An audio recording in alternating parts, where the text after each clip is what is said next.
Okay, moving forward with this tutorial about how to stencil your floors, what I'm going to show you is which type of stencil you need, and it will involve information about the sizing, the material, and the flexibility. So this is the one that I use, but first let's start with the signs. You really need to find a photo where you can actually see the stencil, not just in one unity, one item, but also combine it, because for example this stencil, in the next video I'm going to show you how it looks on the floor.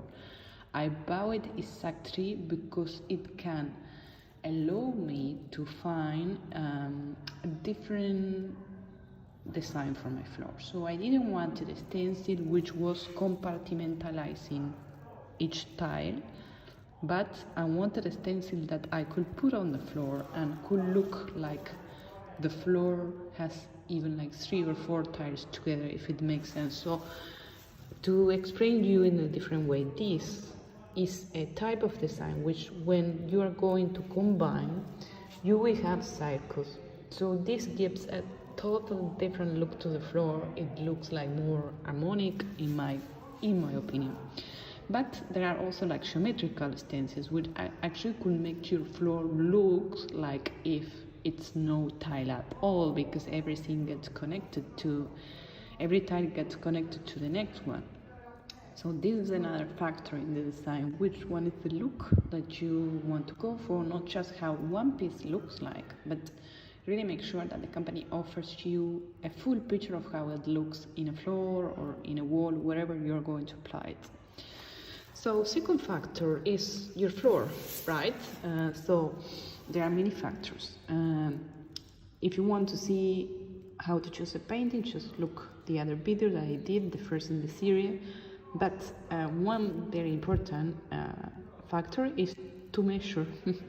Don't just go for a stencil that does not fit your tiles. And if you want to go, for example, to make your shop easier for an stencil which cover more than one tile, when you are measuring, just make sure that you are also measuring the growth line, that you're measuring the separation between tiles, and also not only measuring the separation between tiles, because it could look, oh yeah, easy, I go and measure one. No, because this is installed by people. Even if it is installed by machines, there is always a margin of error, because the separations cannot always be exactly perfect. They are mostly alike. But for example, this line has at least, I can see, half a millimeter more than this one. So also make sure that your growth lines are kind of uniform when you are actually measuring, if you want to buy one stencil which covers more than one tile. So those are the factors about design and sizing.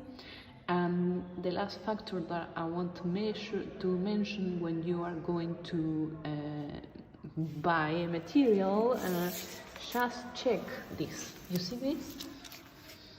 This, like, very flexible. So what happens?